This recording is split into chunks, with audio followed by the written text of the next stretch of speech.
হিন্দুদের সবচেয়ে বড় উৎসব এবং শিরকের সবচেয়ে বড় আয়োজন আল্লাহর জমিনে, এটা যখনই হতে যায় তার আগে এবং এটা চলাকালীন সময়ে মিডিয়াতে এক শ্রেণীর লোকেরা এই স্লোগানটা খুব বেশি বেশি আওড়াতে থাকেন, ধর্ম যার যার, উৎসব সবার।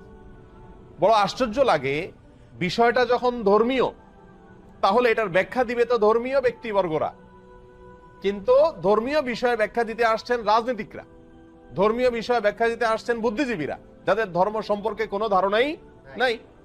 এটা হলো সবচেয়ে বড় আশ্চর্যের বিষয়।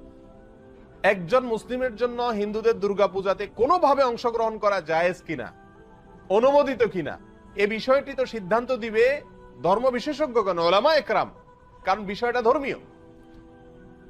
অতএব এটা হলো একটা আশ্চর্যের বিষয়। দ্বিতীয়ত হলো, এই স্লোগানটার মতো অন্তঃসার শূন্য, অযৌক্তিক এবং হাস্যকর আর কোনো স্লোগান হতে পারে না। এই স্লোগান যদি যৌক্তিক হতো, এটার যদি অন্তঃসার থাকতো, তাহলে তো এই স্লোগান মুসলমানদের ঈদের সময়, উৎসবের সময়ও আসতো।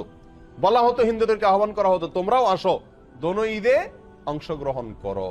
অথচ তখন এটা করা হয় না। তাহলে বোঝা গেল উদ্দেশ্যমূলক ভাবে শুধু মুসলমানদের ঈমান ধ্বংস করার জন্য এই ষড়যন্ত্রমূলক স্লোগানটি বাজারে চাউর করে রাখা হয়েছে এবং এর পিছনে কিছু ষড়যন্ত্রকারী তথাকথিত বুদ্ধিজীবী এবং রাজনীতিকরা কাজ করছেন।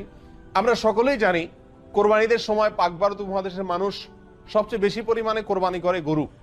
যদিও গরু ছাড়া অন্যান্য পশু কোরবানি করা যেতে পারে, যেহেতু মুসলমানদের কাছে গরু খাওয়া হালাল, বিধায় গরু কোরবানি করে আমাদের দেশের মানুষ বেশিরভাগ ক্ষেত্রে। আর এই জন্য কোরবানিদের মানুষ বলে অনেকে বকরা ঈদ। বাকারা শব্দ, বাকারা আরবি, বাকারা মানে গরু, সেখান থেকে বাকরা ঈদ বলে বা বকরি ঈদ বলে। তো বাকারা বা বকরি আরবি গরু থেকে, তার মানে গরুর ঈদ। ঈদটাই হলো গরু জবাই করে গরুর গোশত খাওয়া, বিতরণ করার উৎসব। তাহলে সেই কোরবানির ঈদে যদি হিন্দু ধর্মের লোকদেরকে আহ্বান করা হয় যে তোমরা আসো, গরুর গোশত খাও, তাহলে এটা তাদের জন্য অপমানকর হবে কিনা, তাদের জন্য কষ্টের হবে কিনা? কারণ তারা গরুকে পবিত্র মনে করে, গরুকে মা মনে করে, গরুকে পূজা মনে করে। সেখানে গরুর গোশত খাইতে যদি আসতে বলা হয়, তার মাবুদের, সে যাকে ইবাদত করে, পূজা করে, তার গোশত খেতে তাকে যদি আহ্বান করা হয়, তাহলে এর চেয়ে বড় অপমান আর কষ্টের কি হতে পারে?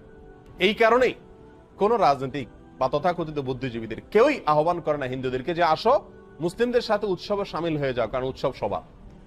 কেন? কারণ একজনের ধর্মীয় ইবাদত, একজনের ধর্মীয় উৎসব আরেকজনের জন্য বিপরীত হতে পারে।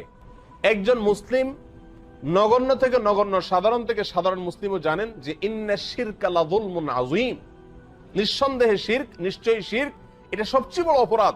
ইন্নাল্লাহা লা ইয়াগফিরু আন ইউশরাকা বিহি ওয়া ইয়াগফিরু মা দুনা যালিকা লিমান ইয়াশা।